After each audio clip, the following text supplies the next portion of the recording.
La prima è il discorso dell'incrocio che io mi sto battendo della levada tra la nuova tangenziale Mattei e la strada provinciale 14. Voglio dire, no, visto che se ne è discusso anche a Concordia Sagittaria, visto che ho sentito molte persone che abitano in quella zona che è di confine tra Concordia e Portogruaro, io capisco che non è di competenza strettamente del comune di Portogruaro, non è di quello di Concordia, però se magari il sindaco che verrà di Portogruaro assieme a quello di Concordia sensibilizzano i preposti affinché venga rifatto questo benedetto incrocio, perché lì succedono sempre incidenti, lì ci vuole una rotonda a mio avviso, e anche se la strada, quella che porta, diciamo, quella di fronte all'ex Maretto non diventerà comunale, io ritengo comunque che lì vada fatta una rotonda, perché ogni volta che uno passa di lì ha sempre la paura che uno, non rispettando le precedenze, gli vada addosso. Allora, ti rispondo in questa maniera.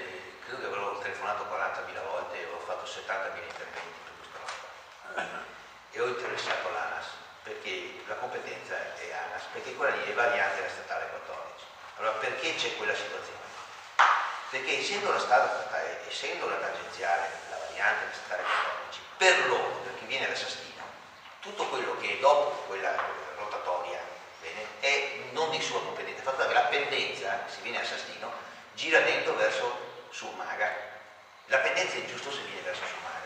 E allora non ne frega niente, per un certo periodo non ne è fregato niente di aver fatta quella situazione lì. Quindi le abbiamo chiesto di modificarla perché è di competenza, abbiamo detto 40.000 volte. Dovete pensare, credo che Pavan poi vi possa aiutare, che quella pendenza lì,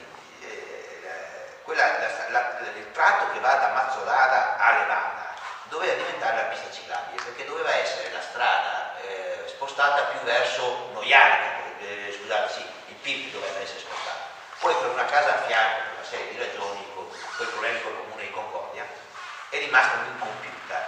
Ecco, questa è una delle questioni di cui con De Garnelletti e anche col nuovo direttore dell'ANAS mi hanno assicurato che nel momento in cui parte la tangenziale, ultimo tratto, e partirà con il sovrappasso della rotonda di Viale Pordenone, non partirà con l'aggancio della Beata Maria Vergine, tanto per intenderci, il primo intervento che faranno all'interno di quella roba lì è la sistemazione di quella rotonda lì.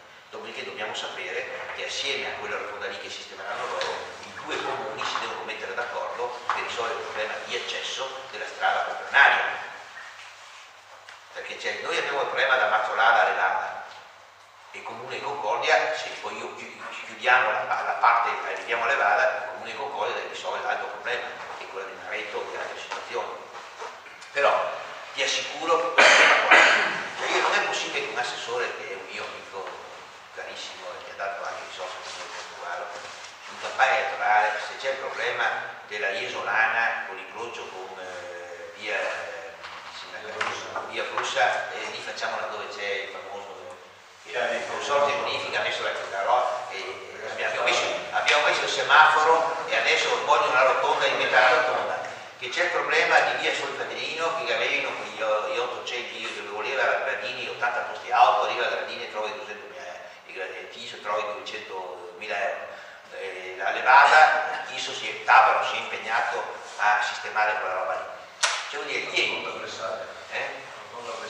sì, poi c'è, ma voglio dire, io dico, quella roba lì l'ANAS avrebbe dovuto in quella maniera, il comune di Portogruaro, il comune di Concordia avrebbe dovuto chiudere quella strada, fare un'opera veramente di pressione, perché è allucinante per l'incrocio lì. Quello l'incrocio lì va bene solamente se tu chiudi il tratto dopo quell'incrocio verso Portogruaro e verso Concordia, tu lo chiudi. Ma dopo quelli che hanno l'attività lì che giro fanno? No, è chiaro che è una provocazione. Se parli di variante la strada 14, arriva da Sastino, arriva lì, ha la pendenza giusta per andare sopra in tangenziale e andare su verso Portogruaro. Questo è l'errore che hanno commesso.